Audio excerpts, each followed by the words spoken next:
Assalamualaikum warahmatullahi wabarakatuh. Waalaikumsalam warahmatullahi wabarakatuh. Alhamdulillahi wahdah, sadaqa wa'dah, wa nasara 'abdah, wa a'azza jundah. Wassalatu wassalamu ala man la nabiyya ba'dah, wa ala alihi wa sahbihi wa mawalah. La hawla wa la quwwata illa billah, amma ba'du. Saudara-saudara kaum muslimin rahimakumullah. Seperti kita maklum bahwa Allah Subhanahu wa ta'ala menciptakan manusia dan jin untuk melaksanakan ibadah kepadanya. Manusia yang ingkar terhadap perintah ini dinamakan dengan orang-orang kafir. Sedangkan jin yang mengingkari perintah ini dinamakan dengan setan atau syaitan dalam bahasa Qur'annya. Kemudian dalam perkembangannya, jin-jin yang kafir yang dinamakan setan ini bersekongkol dan menjadi bala tentaranya iblis untuk menggelincirkan manusia dengan berbagai macam cara dan jalan dari hal-hal yang diridhoi oleh Allah Subhanahu wa ta'ala. Adapun yang namanya iblis pada hakikatnya cuma satu saja, yaitu yang ingkar kepada perintah Allah untuk sujud kepada Nabi Adam alaihi salam. Iblis inilah kemudian yang menjadi sesepuh, raja, biang atau dedengkotnya para setan.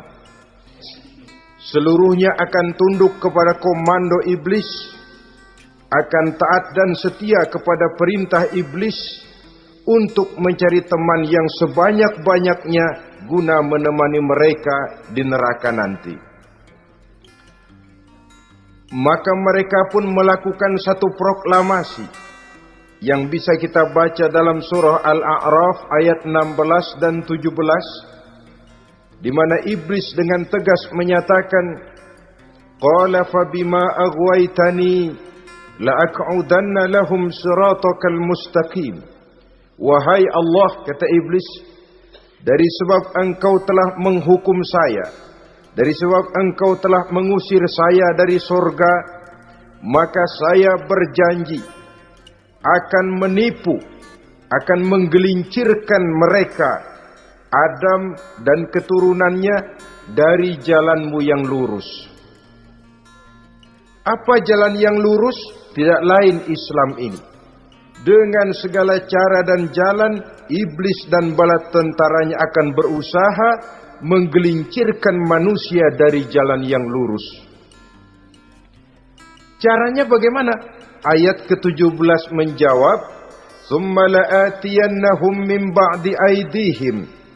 Akan kami datangi mereka, akan kami goda mereka dari arah sebelah depan.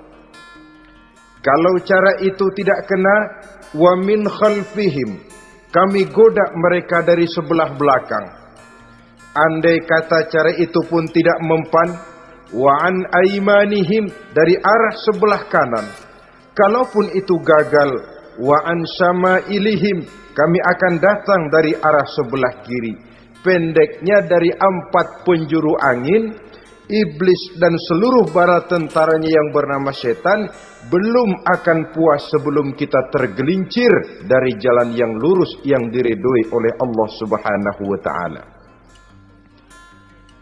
Sebagian ahli tafsir menjelaskan bahwa jika iblis menggoda dari arah depan, yang dimaksud dari depan ini adalah dunia. Sehingga manusia menjadikan dunia sebagai tujuan akhir dari seluruh kegiatan hidupnya. Ia pergi pagi, pulang sore, peras keringat, banting tulang, tidak ada yang dikejar kecuali dunia dan cuma untuk kepentingan dunia. Dunia yang membuat orang berpaling daripada akhirat. dunia yang membuat orang lupa kepada tujuan penciptaannya, maka dunia termasuk perangkap iblis.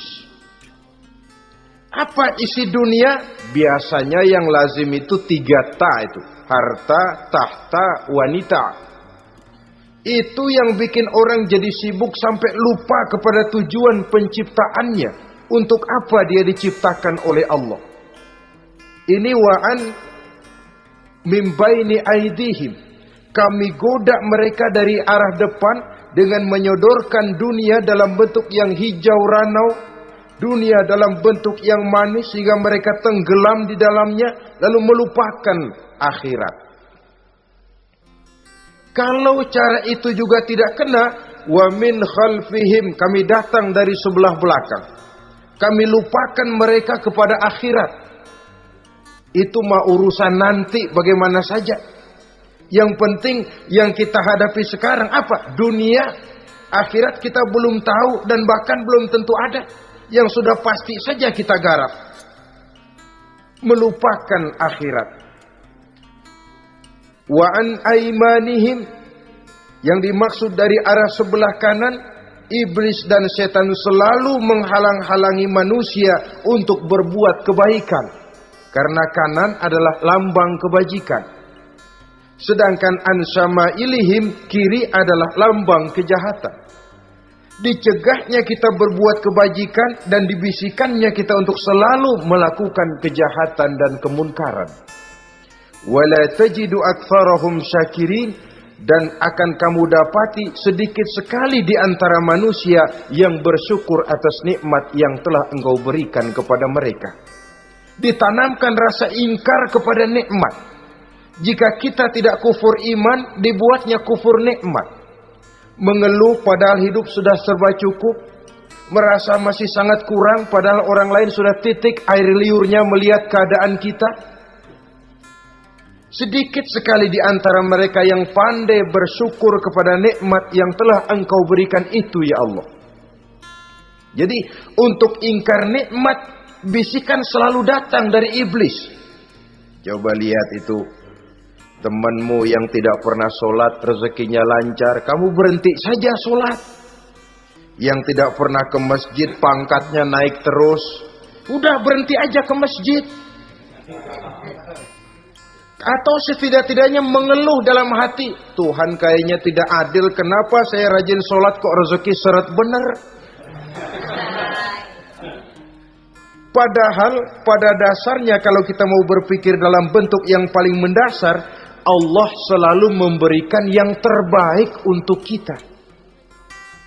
Jika begini keadaan kita, inilah yang terbaik buat kita menurut pertimbangan Allah. Jika kita menuntut lebih lagi, mungkin dengan keadaan yang lebih itu kita bisa tergelincir. Dan Allah lebih tahu itu. Sebagai pencipta manusia, Allah lebih tahu tentang kemungkinan-kemungkinan yang bisa didapat dan dicapai oleh manusia. Bahasa ringannya, rezeki lu segini aja deh, lu jadi rajin sholat. Kalau rezeki lu melebihan jadi orang kaya dikit, nanti ngelihat masjid minggir. Allah selalu memberikan yang terbaik kepada kita. Saudara-saudara kaum muslimin, adapun iblis dan setan sudah menyadari betul bahwa iblis dan setan tempatnya di akhirat nanti jelas neraka. Itu mereka sudah sadari betul. Maka yang mereka kepengen sekarang bagaimana mencari teman sebanyak-banyaknya untuk menemani mereka di neraka nanti. Nah inilah yang menyebabkan mereka berjibaku betul. Bahkan ada satu riwayat itu, ada waktu-waktu tertentu di mana para setan ini laporan kepada iblis. Kalau ada yang laporan gagal, bukan main marahnya si iblis ini selaku komandan. Kata setan, Pak, saya gagal menggoda si fulan karena imannya kuat. Goblok kamu. Dengan apa kamu goda dia? Dengan kedudukan. Dia tidak mau. tempuh dengan jalan lain, barangkali dengan harta. Kalau dengan harta tidak bisa, barangkali dengan wanita. Kalau dengan wanita tidak bisa, tempuh segala macam cara. Dan mereka yang laporannya enak, artinya berhasil menggoda banyak orang-orang beriman, itu konditenya naik. Bahkan mendapat semacam piagam penghargaan sebagai kadar militan daripada iblis. Nah, mereka berusaha dengan segala macam cara mengumpulkan teman sebanyak-banyaknya. Kalau mereka sendiri sudah tahu pasti, sadar nasib saya di akhirat nanti pasti masuk neraka, diazab dan disiksa oleh Allah. Cuma saya begini ini lantaran ulahnya Nabi Adam dulu. Maka anak-anak cucu Nabi Adam harus menjadi teman-teman saya sebanyak-banyaknya guna menemani saya di dalam neraka. Oleh karena itu, pada kesempatan pertemuan saat ini, kita akan membicarakan siapa sih teman-teman setan itu. Diriwayatkan dari Wahab bin Munabbih bahwa pada satu hari iblis diperintahkan oleh Allah untuk datang kepada baginda Rasulullah sallallahu alaihi wasallam dan menjawab segala pertanyaan yang diajukan oleh baginda Nabi. Datang iblis dalam bentuk orang tua pakai tongkat. Jadi iblis itu bisa malih warna, dia termasuk jenis makhluk halus toh, seperti halnya jin dan malaikat, itu bisa malih warna sesuai dengan yang mereka kehendaki. Ketika datang, baginda Nabi bertanya, "Man anta?" Siapa kamu? Dia jawab, "Ana iblis." Saya iblis. Jujur. "Limadza ji'ta?" Mau apa kamu datang kemari? Kata baginda Nabi. Dijawab oleh iblis, "Innallaha amaroni an atika wa ujibaka an kulli ma sa'altani." Allah memerintahkan saya untuk datang kepadamu dan menjawab segala pertanyaan yang engkau ajukan kepada saya. Nah, atas pernyataan ini baginda Rasul kemudian bertanya dengan dua pertanyaan. Pertanyaan pertama, iblis, "Kam ikhwanuka min ummati?" Ada berapa sih teman-temanmu dari golongan umatku? Dari golongan umatku, umat Islam ini, bukan orang lain. Kalau orang kafir sih sudah jelas, itu memang CS-nya iblis. Tapi dari umatku, siapa saja yang jadi teman-teman kamu iblis? Menjadi antekmu, menjadi alatmu sejak dari dunia sampai ke neraka nanti. Atas pertanyaan ini iblis menjawab, "Teman-teman saya dari golongan umatmu ya Muhammad, asyarun. Ada 10 orang. Ada 10 orang yang merupakan teman-teman iblis dari dunia sampai ke neraka." Siapa mereka? Pertama kata iblis, teman saya hakimun jair. Hakim yang curang. Hakim yang tidak adil. Ini bisa dimaklumi. Kenapa? Karena hakim diharapkan adalah produk keadilan. Sehingga orang mengatakan seorang hakim adalah seorang yang meletakkan sebelah kakinya di surga dan sebelah lagi di neraka. Kalau adil dia menghukum, kaki sebelah kanan yang akan menentukannya ke surga. Kalau licik dia menghukum, kaki sebelah kiri yang akan menjerumuskan dia ke dalam neraka. Saudara-saudara kaum muslimin rahimakumullah. Sesungguhnya dalam kehidupan, Kurangnya sandang pangan bukan satunya-satunya sebab yang membuat orang menderita. Tidak teraturnya perumahan, kurangnya lapangan kerja bukan satu-satunya yang menyebabkan rakyat menderita. Tapi lukanya rasa keadilan. Tidak tegaknya hukum sebagaimana yang diharapkan. Itu juga bisa menjadi sumber nestapa, bisa menjadi asal dari segala derita. Oleh karena itu, hakim yang tidak adil, hakim yang curang, yang menghukum tidak berdasarkan hukum, tapi berdasarkan kepentingan, berdasarkan pesan sponsor, hukum bisa dibeli, ada istilah mafia peradilan. Hakim-hakim macam ini yang akan menjadi teman-teman iblis. Dan tiap kali palu akan diketuk, iblis sudah bukan main sibuknya. Kekuasaan di tanganmu, hijau katamu, hijau yang akan berlaku, merah kau ketok, merah yang akan jadi keputusan. Orang lain tidak tahu ini kesempatan untuk jadi kaya, ini kesempatan untuk naik pangkat.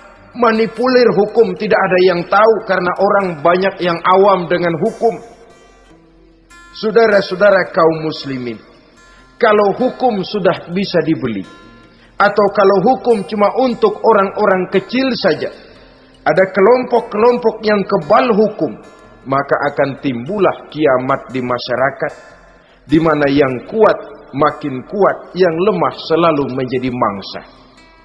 Oleh karenanya, hakim yang serong, hakim yang durjana merupakan teman-teman setan, merupakan teman-teman iblis dari dunia sampai ke neraka nanti. Ini yang pertama. Oleh karenanya, pada dasarnya setiap kita adalah hakim. Untuk keluarga, dalam pergaulan, hendaklah adil di dalam memutuskan segala sesuatu. Lebih-lebih hakim yang memang menjadi pengayom masyarakat. Bukankah lambang para hakim digambarkan dalam bentuk neraca yang berimbang? Tidak berat ke kiri, tidak juga berat ke kanan. Dalam arti objektif memberikan keputusan sesuai dengan hukum. Sehingga masyarakat terlindungi. Dan hakim yang adil secara praktis adalah musuh daripada setan.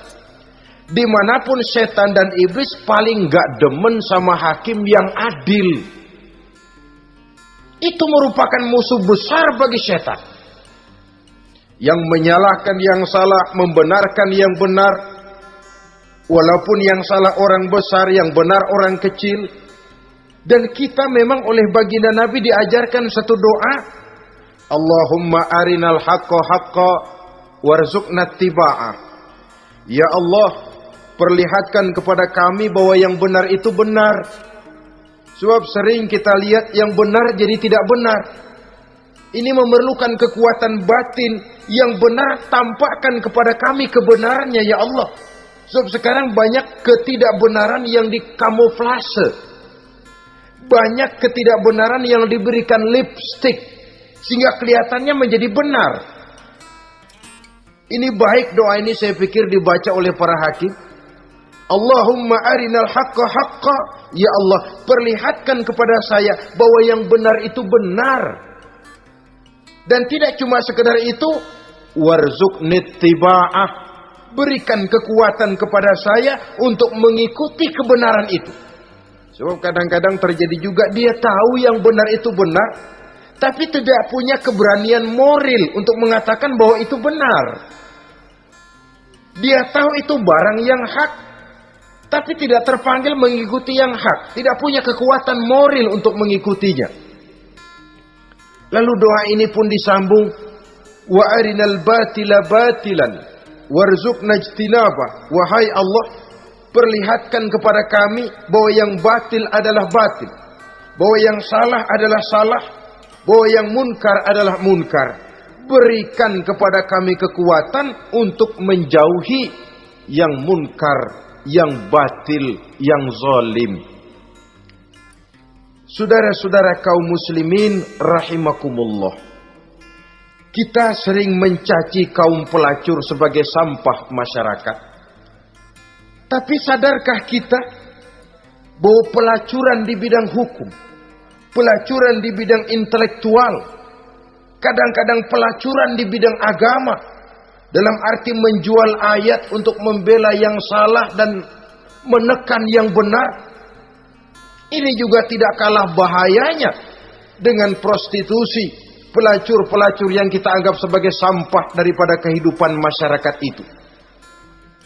Oleh karenanya, maka hakim yang adil merupakan musuh utama daripada iblis dan setan. Mereka akan sibuk sekali kalau seorang hakim sudah berketetapan untuk melahirkan keputusan hukum yang seadil-adilnya. Ini yang pertama, teman setan adalah hakim yang nyeleweng, yang tidak adil. Yang kedua, teman saya, kata iblis, ghaniyun mutakabbir, orang kaya yang sombong. Orang kaya sombong itu teman setan. Orang miskin sombong itu lebih teman lagi tuh. Sebab ini sudah kelewatan. Kalau orang kaya sombong barangkali masih lumayan lah, memang kaya. Tapi kalau sudah miskin sombong, minta ampun. Orang kaya yang sombong adalah musuh iblis. Sebab pada hakikatnya tidak ada yang kaya dalam kehidupan ini kalau sudah bercermin kepada apa sih yang kita punya. Nabi Sulaiman karena merasa menguasai antara masyrik dan maghrib, satu hari pernah mohon izin kepada Allah. Ya Allah, saya mohon izin kepadamu untuk memberikan makan kepada seluruh makhluk-makhlukmu sekedar satu hari saja. Baik. Satu hari Nabi Sulaiman mau menjamin menanggung makannya semua makhluk. Karena merasa kaya. Baik, kata Allah. Lalu sibuklah Nabi Sulaiman mengadakan persiapan. Seluruh bala tentaranya, jin, binatang mengumpulkan makanan yang sebanyak-banyaknya, diatur di satu lapangan yang sangat luas. Sebab ini yang mau makan tentu tidak sedikit. Nah, sudah selesai persiapan, kata Allah, sudah selesai Sulaiman? Sudah, ya Allah. Nah, aku mulai dari makhlukku yang paling di bawah. Ikan. Ikan Nun dipanggil oleh Allah. Rezekimu hari ini mau ditanggung Sulaiman. Naik, makan. Naik ikan ini. Sekali makan seluruh persiapan habis.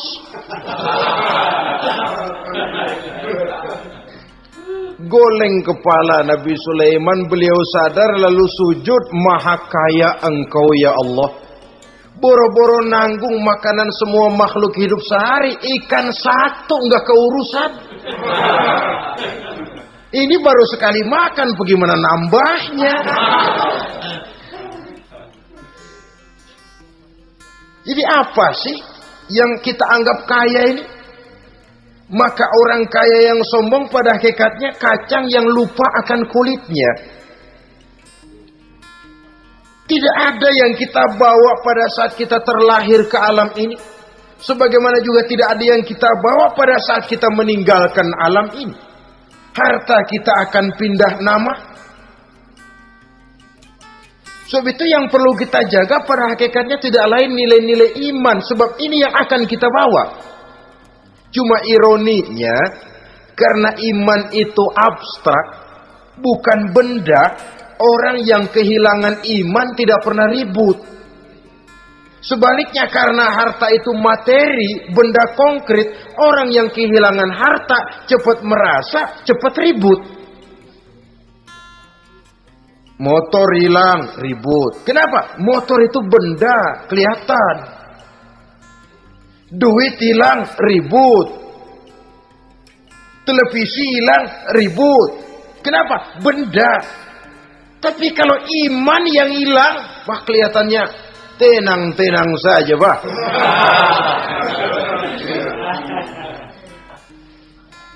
Padahal ini usaha iblis bagaimana orang kehilangan iman, menjadi kafir, masuk grup dia untuk menemani dia di dalam neraka nanti. Dia gelincirkan iman kita, dan kita sering tanpa terasa telah mengalami pergeseran nilai-nilai iman kalau tidak tergusur sama sekali. Cuma saya katakan tadi, oleh karena iman ini bukan benda, orang yang kehilangan iman kurang begitu merasa. Padahal ini yang paling berharga. Sebab ini yang akan kita bawa menghadap Allah. Orang itu kalau sudah yakhruju minad dunya bighairi iman, keluar dari dunia, meninggalkan dunia dan seluruh isinya, kembali menghadap Allah dengan tidak membawa iman, tempatnya jelas sudah. Itu yang paling kita khawatir. Pangkat jelas tidak kita bawa. Harta benda akan pindah nama jadi milik ahli waris kita. Tiba-tiba iman yang cuma satu itu tempat kita bergantung, hilang juga dari diri kita. Dengan apa kita mau menghadap Allah? Dan kemalangan apa yang lebih besar dari orang-orang yang telah kehilangan iman pada saat dia menghadap Allah Subhanahu wa ta'ala. Karena itu saudara-saudara, terutama yang diberikan amanah berupa harta oleh Allah dalam kehidupan ini, bersyukurlah kalau saudara diberikan kepercayaan oleh Allah untuk menyalurkan rezeki kepada orang lain. Seperti keran yang nyimpen air tapi tidak untuk dirinya, disalurkan kepada yang memerlukannya. Rezeki dia cuma lewat tangan saya. Rezeki dia cuma lewat tangan saya. Berbahagialah orang kalau dipercayai Allah untuk menyalurkan rezeki kepada orang lain. Artinya agen. Wong ditunjuk jadi agen Allah, kok nggak bangga? Kalau sudah kemari cara berpikir, insya Allah rasa bakhil bin pelit alias medit bin koret.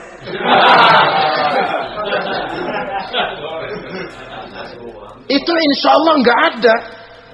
Kan kadang kita berpikir, yang nyari duit gue setengah mati, lu datang-datang mau minta aja pala lu.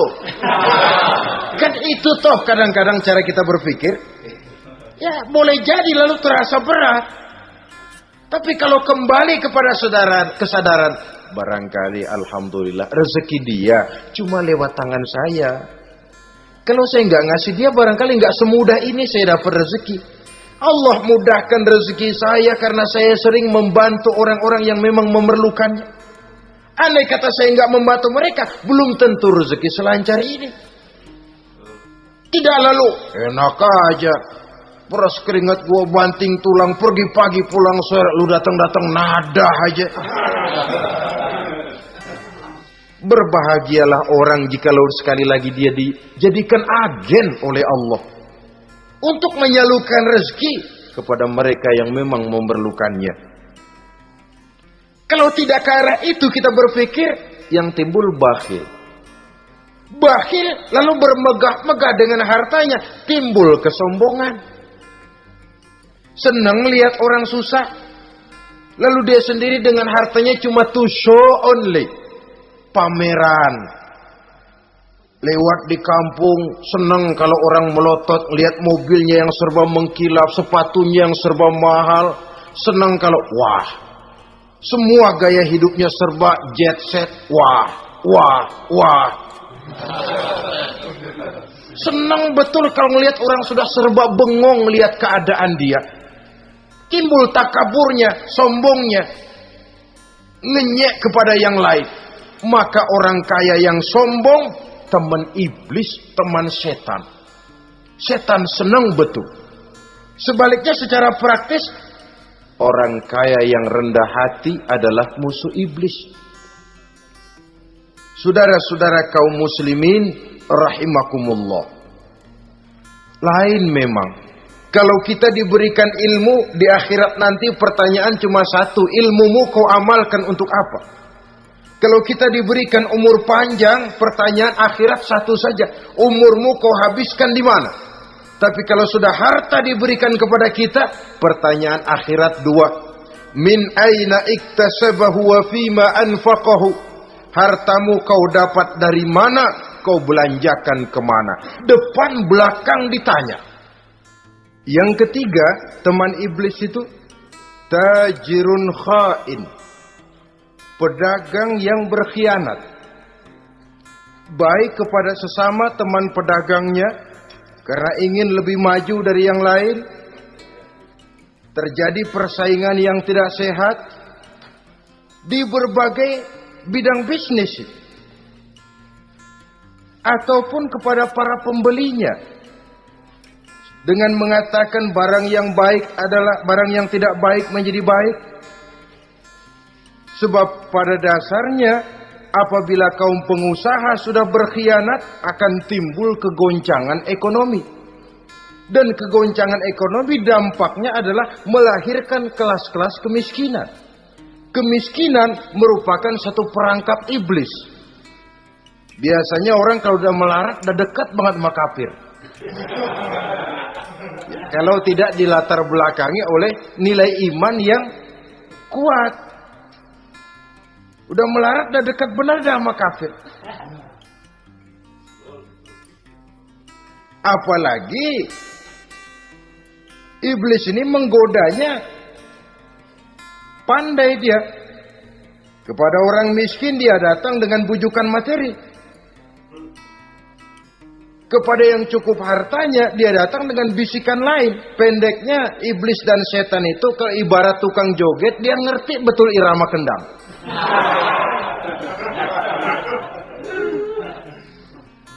Di mana kelemahan orang itu dia selidiki, dia pelajari, dari arah situ dia masuk.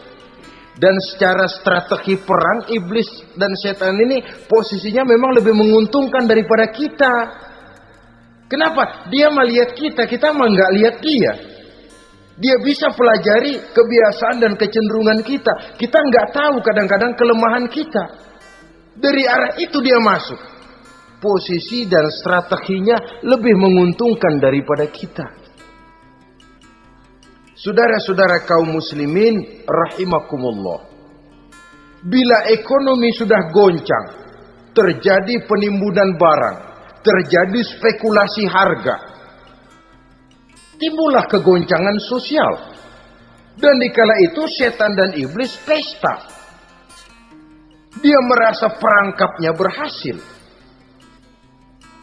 Persaingan-persaingan yang tidak jujur, yang pada dasarnya akhirnya bukan cuma merusak sistem ekonomi, tapi juga mempengaruhi hasil kerjaan. Dalam tender-tender usaha-usaha besar misalnya, oleh karena mengajar supaya dia yang mendapat proyek, dia tidak segan sogok sini, suap sana, semir sana, usap sini. Tinggal untungnya sedikit dan dia harus dapat untung besar. Akhirnya apa? Proyek yang dikerjakan cuma asal sekedar jadi. Tidak seperti standar yang ditetapkan lagi. Juga tidak merupakan kesalahan yang sepenuhnya harus dibebankan kepada dia. Kesalahan yang merupakan siklus. Mata rantai sudah lingkaran setan. Itulah sebabnya sering saya ungkapkan kalau manusia sudah jadi teman setan, lebih buas daripada bajing.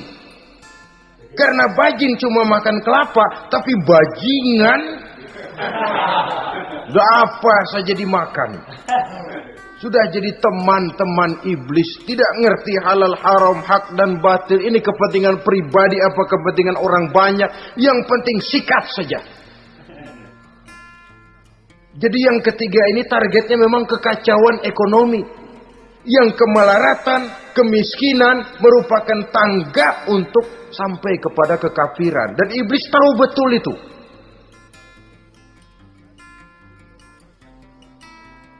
Lain misalnya contoh yang diberikan oleh Rasul. Rasul kan pernah dagang di kala remaja itu. Membawa dagangannya Siti Khadijah. Kain. Beliau dagang kain. Berapa kain ini?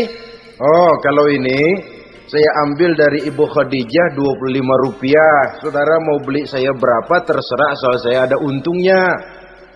Dan kalau modalnya 25, betul-betul beliau bilang 25. Jujur. Kita kan enggak, udah bohong campur sumpah lagi.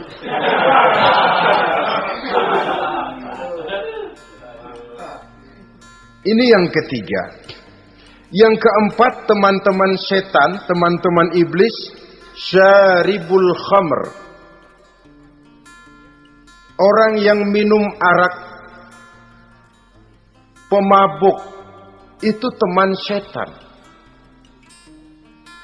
Bahkan divonis tidak beriman orang yang pada saat meninggal dunia di dalam perutnya itu masih ada khamr. Tidak beriman divonis. Jadi dalam satu pesta di mana disediakan minuman-minuman keras, iblis itu sudah masang perangkap. Dan bila minuman itu dihampiri orang, dia mulai senang, wajahnya berseri-seri. Kalau minuman dituang ke gelas, dia tepuk tangan. Bila minuman mulai mengalir ke tenggorokan, dia jijimprakan iblis. Girang bukan main.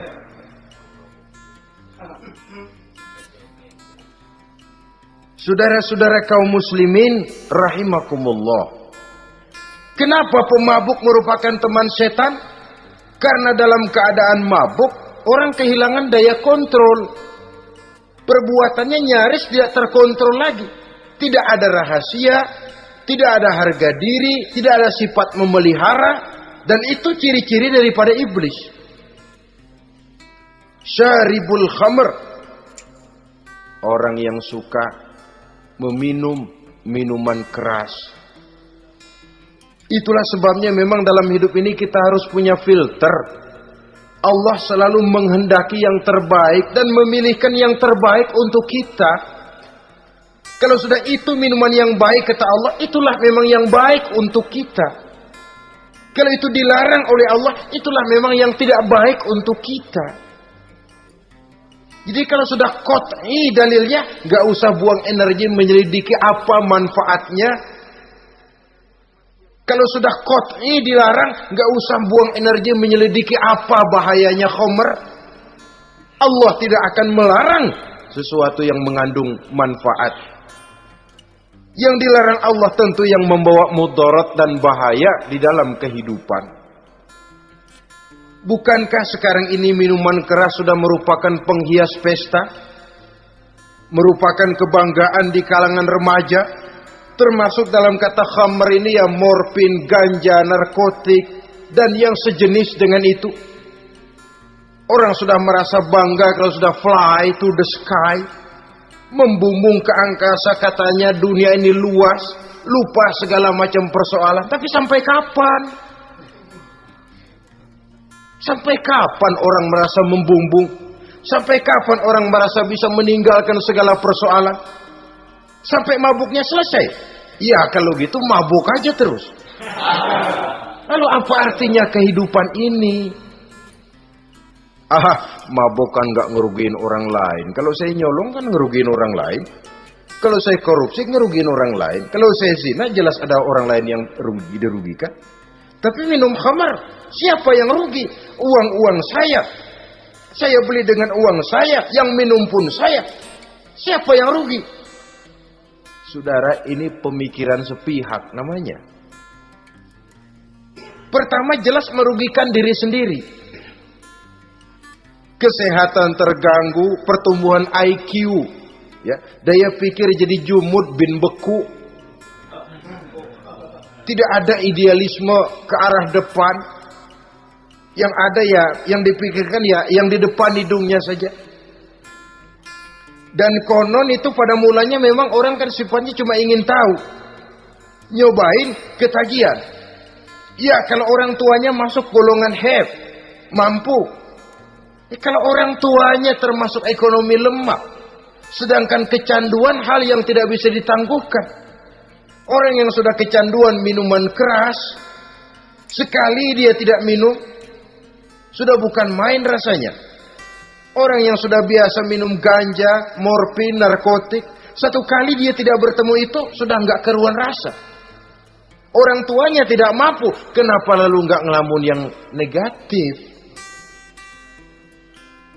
Ya kalau dia keluarga have, orang tuanya masih ngelarang, dia bisa jual hal lain di rumahnya yang ada harganya. Tip deka itu, video kah itu, mobil kah digade dulu.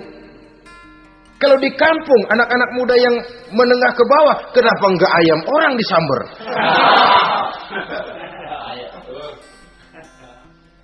Terjadilah perbuatan negatif yang akhirnya merembet kepada merugikan orang lain. Hakikatnya zohirnya memang pada mulanya hanya merugikan diri sendiri, tapi lambat laun akan merembet juga kepada merugikan orang lain. Oleh karena itu pantas kalau dalam perjalanan Mi'raj begitu hendak start dari Masjidil Aqsa menghadap Allah, kepada baginda Nabi disodorkan 2 gelas minuman, segelas susu dan segelas arak. Muhammad, kau ambil salah satu minuman itu, kau minum.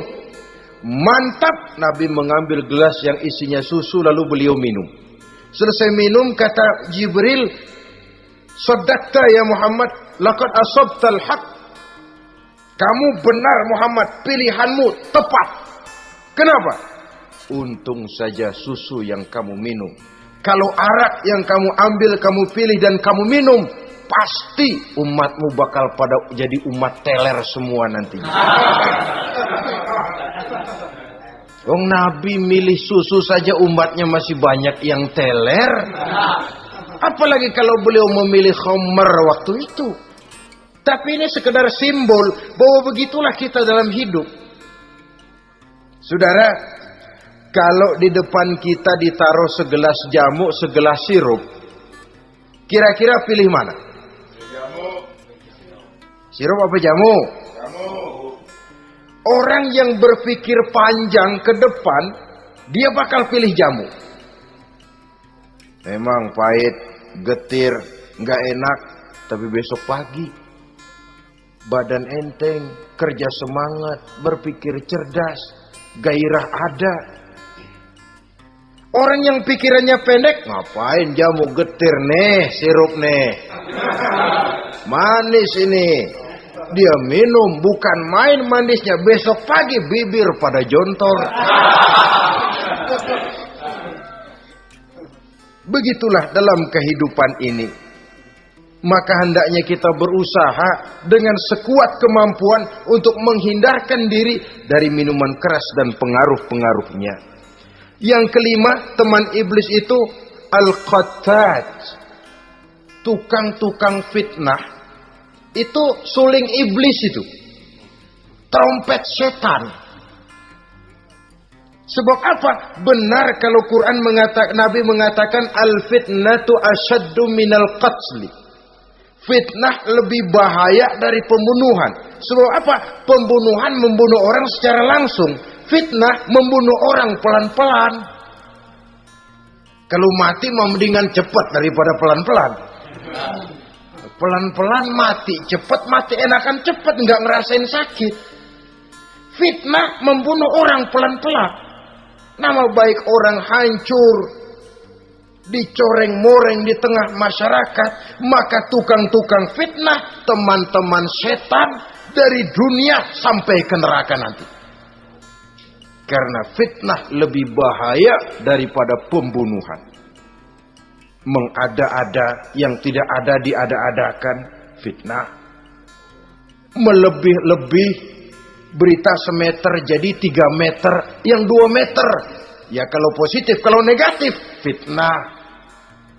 Memang orang bilang kalau kita nitip duit jangan harap lebih, kurang bisa. Tapi kalau nitip omongan jangan harap kurang, pas saja sudah untung itu. Biasanya lebih, namanya omongan. 1 meter jadi 2 meter, 2 meter jadi 3 meter. Itu sifat dari yang namanya omongan. Kita kirim uang, udah gak bakalan lebih dah. Ini nitip uang sama saya 50.000, tambahin 10.000 ah. Langka yang berpikir begitu. Kurang malah bisa. Enak aja nitip, gua kan kemarin pakai ongkos. Hitung transport misalnya. Tapi kalau sudah nitip omongan, pas saja sudah untung loh. Biasanya malah lebih. Fitnah pernah melanda Nabi Zakaria. Fitnah pernah melanda Habil dan Qabil. Fitnah pernah melanda Nabi Ibrahim. Fitnah bahkan pernah melanda kehidupan baginda Rasulullah sallallahu alaihi wasallam. Dalam peristiwa yang lazim kita kenal dengan hadisul ifki, bagaimana gosip pun sempat mengguncang rumah tangga kehidupan baginda Nabi. Sehingga pantas kalau beliau sendiri mengatakan al-fitnatu asyaddu minal qatli. Fitnah itu lebih bahaya daripada pembunuhan, karena fitnah membunuh orang secara pelan-pelan. Saudara-saudara kaum muslimin rahimakumullah. Lidah tidak bertulang. Soghirul jirmi azimul jurmi. Kecil bentuknya tapi besar akibatnya. Kalau kita luka karena silet 2-3 hari boleh sembuh. Tapi luka karena lidah seumur hidup kita ingat. Asal lihat orangnya ingat nih, dia nih yang ngomong kagak enak banget, adik gua tandain dah.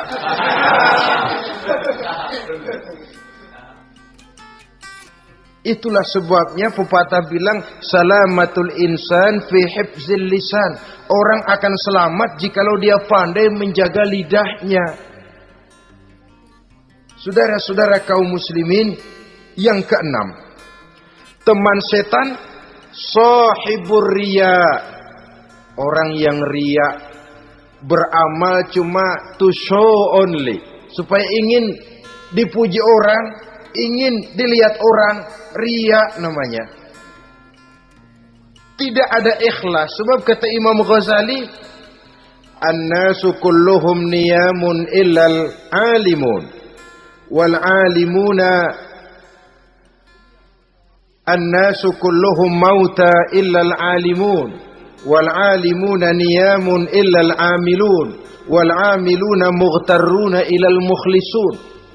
Manusia itu pada hakikatnya mati kecuali orang alim. Orang alim sekalipun hidup hakikatnya adalah tidur, kecuali orang yang mengamalkan ilmunya. Dan orang yang mengamalkan ilmunya banyak yang tertipu, kecuali orang yang ikhlas. Tepat ini fatwa Imam Ghazali.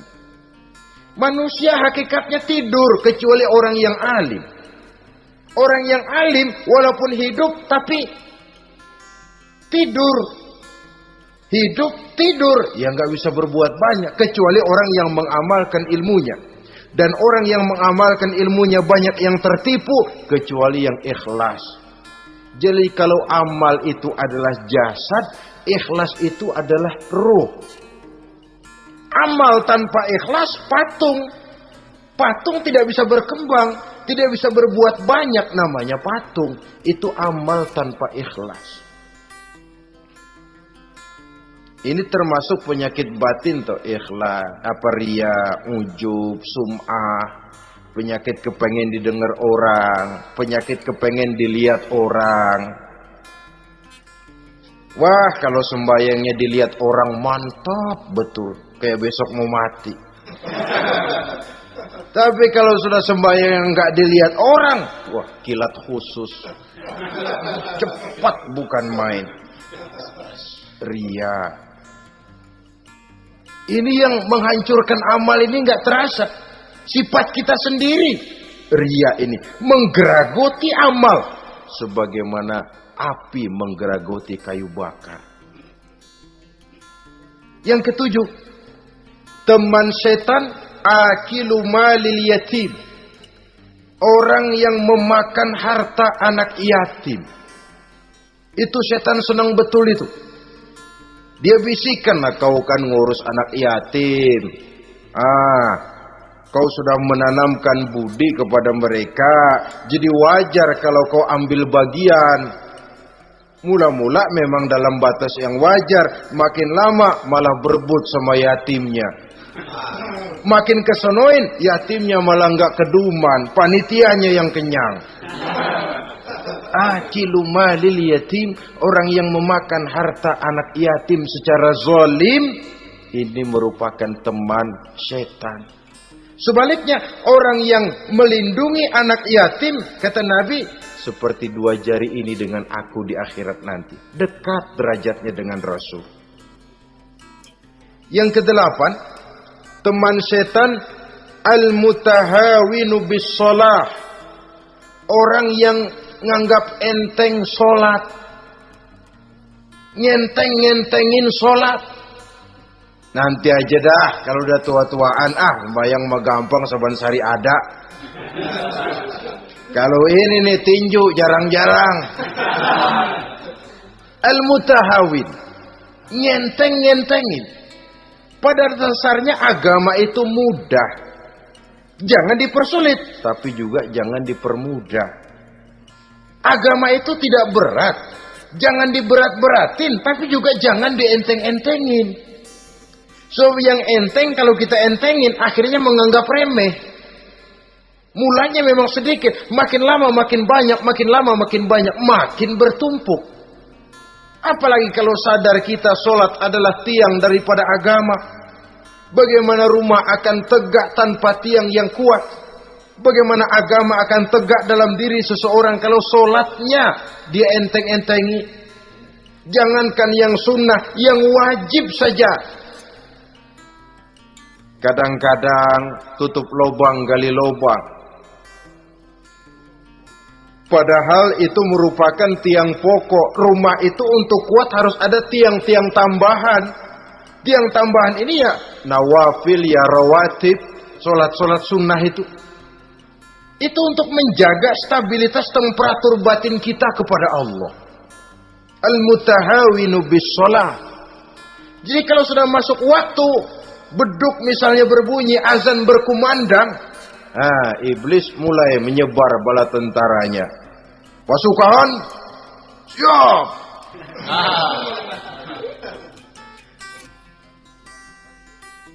Kama yang dagang dia bisikin. Sedang enaknya lu dagang, gua beli lagi banyak-banyak, sembahyang mah ada besok. Sama yang kerja, jangan ditinggal ini kerjaan, tanggung, sembahyang masih ada besok. Saudara-saudara kaum muslimin rahimakumullah. Andai kata kita berhasil, kita tinggalkan kesibukan, lalu kita pergi sholat, apa iblis diam? Setan tenang? Tidak, masih dia bisiki kita. Iya, kalau mau sembahyang ya sembahyang, gak cuma buruan udah. Nah, yang mau belanja, yang menunggu, bukan main. Sampai ruku kita tidak sempurna, bacaan kita semrawut, sujud kita tidak lengkap. Sholat juga, tapi disitulah masuk iblis. Atau kalau itu kita berhasil cegah, ruku tertib, ada tumakninah, sujud bagus, iblis masuk lagi. Wah, memang sembahyang kamu mantap. Orang lain gak ada yang sembahyang kayak kamu. Yang timbul apa? Ujub. Sombong kepada diri sendiri. Begitu rapi sembahyang, lo ya pada kagak sembahyang, apaan lo? Gua nih. Itu sudah perangkap iblis. Jadi lewat segala macam cara dan jalan, kepada yang ibadahnya bagus ditanamkan rasa ujub. Kepada yang mau berusaha bagus ditanamkan sifat was-was, buru-buru. Saudara-saudara kaum muslimin, ini yang ke-8. Yang ke-9, mani'uz zakah. Orang yang enggan membayar zakat itu teman setan. Gak ada urusan sama zakat. Sayang-sayang harta dizakatin. Saudara-saudara, padahal zakat itu kata Nabi, zakku amwalakum biz zakat. Bersihkan hartamu dengan zakat. Jadi barangkali bercampur harta itu dengan sedikit yang tidak baik, bercampur dengan yang kotor. Zakat itu membersihkan yang lain. Kita misalnya dalam satu kelas punya murid 40 orang, 42 orang, ada 2 orang yang bandel, nggak ketulungan. Sudah segala macam cara kita perbaiki, nggak juga berhasil. Ini kan kalau nggak diatasi kan mempengaruhi yang teman-teman yang 40 orang. Untuk menyelamatkan yang 40 ini, nggak apa-apa yang 2 keluarin. Bikin pemecatan. Anak saudara, kami sudah tidak sanggup lagi mengajar. Dengan ini kami berhentikan dari sekolah yang kami pimpin untuk menyelamatkan teman-teman yang lebih banyak. Mengeluarkan yang 2 untuk menyelamatkan yang 40. So kalau tidak ini nanti ngerembet, yang 40 ngikut jadi ngeres. Itu juga harta. Zakat untuk membersihkan yang masih tersisa. Yang terakhir yang ke-10, teman setan, musuh, teman iblis, man yutilul amal. Orang yang terlalu panjang angan-angan. Penghitung bintang di langit. Yang hidup cuma ngitung jikalau. Wiridannya cuma jikalau.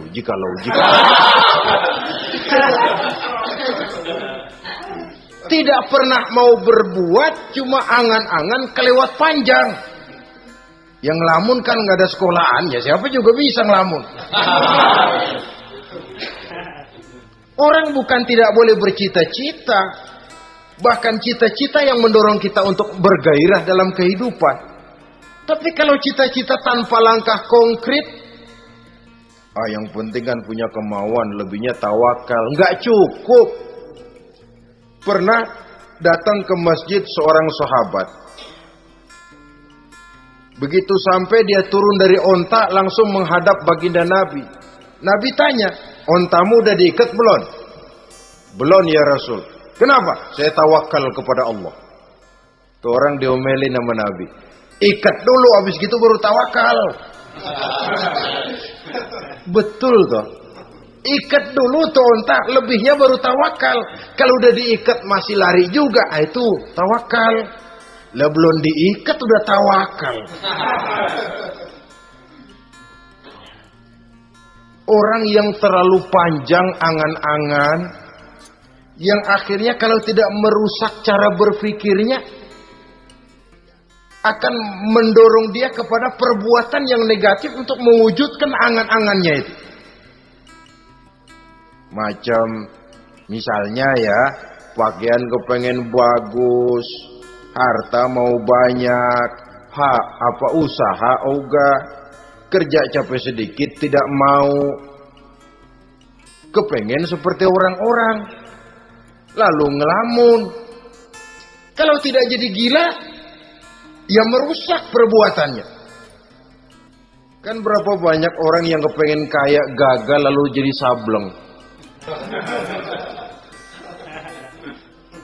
Kertas koran ditumpukin, dikantongin, dia kira gepokan duit. Hawanya duit udah banyak aja. Tulul aman, terlalu panjang angan-angan. Nah, saudara-saudara, kalau kita sudah tahu itulah teman-teman setan, teman-teman iblis, mari kita berusaha jangan termasuk salah satu di antara 10 orang yang menjadi teman-teman iblis ini. Lalu cara untuk mengatasinya bagaimana? Imam Al-Ghazali rahimahullah memberikan tuntunan. Pertama, untuk mengatasi perangkap setan, jangan sampai kita termasuk salah satu teman setan, zikrullah. Banyak ingat kepada Allah. Sebab Nabi bersabda, inna zikrullahi ta'ala fi janbi syaitan kal akillati fi janbi ibni Adam. Sesungguhnya zikrullah, zikir kepada Allah itu dapat menyakiti setan sebagaimana penyakit menyakiti lambung anak Adam. Jadi setan itu akan kurus kalau kita hantam pakai zikrullah. Setan tidak berdaya, lemah kalau kita hantam pakai zikrullah. Ingat Allah, selalu merasakan kehadiran Allah dekat dalam hidup. Itu senjata pertama. Dengan zikrullah, setan kurus. Kalau udah kurus, ya lemas, nggak berdaya ngadepin kita. Tapi kalau nafsu yang kita ikutin, kita umpanin tuh setan. Lah gemuk, begitu gemuk, makin berleluasa dia ngutak-ngatik kita. Yang kedua, jangan mendekati tempat maksiat. Sebab man hama haulal hima yusiku ayyaqa fi. Orang yang main di pinggir kali ditakutin kecebur di kali. Jangan mendekati tempat yang cenderung membawa kita ke tempat maksiat. Saudara-saudara, yang ketiga, mengosongkan perut. Dalam arti rajin puasa sunnah. Kata Nabi, inna syaitan yajri min ibni adam majrad dam fadayyiku majariyahu bil ju'. Setan mengalir dalam diri manusia seperti mengalirnya darah. Maka persempit jalan setan dengan apa? Bil ju', dengan memperbanyak lapar. Bukan memperturutkan syahwat. Pantas kalau Nabi bilang, saya adalah sekelompok orang yang tidak makan kecuali kalau kami lapar. Dan kalau kami makan, tidaklah sampai kekenyangan. Bukan enggak kenyang, tapi enggak kekenyangan. Yang terakhir kata Imam Ghazali, hendaknya kita selalu ingat bahwa tujuan iblis dan setan adalah menjerumuskan manusia, menyengsarakan manusia, supaya kita menjadi teman mereka di neraka nanti. Kalau ingat itu, insya Allah kita bisa mengerem diri. Nah, inilah saja yang dapat kita sampaikan pada pertemuan kali ini. Mudah-mudahan ada manfaatnya. Terima kasih dan mohon maaf. Usikum wa nafsi bitaqwallah. Wassalamualaikum warahmatullahi wabarakatuh. Waalaikumsalam warahmatullahi wabarakatuh.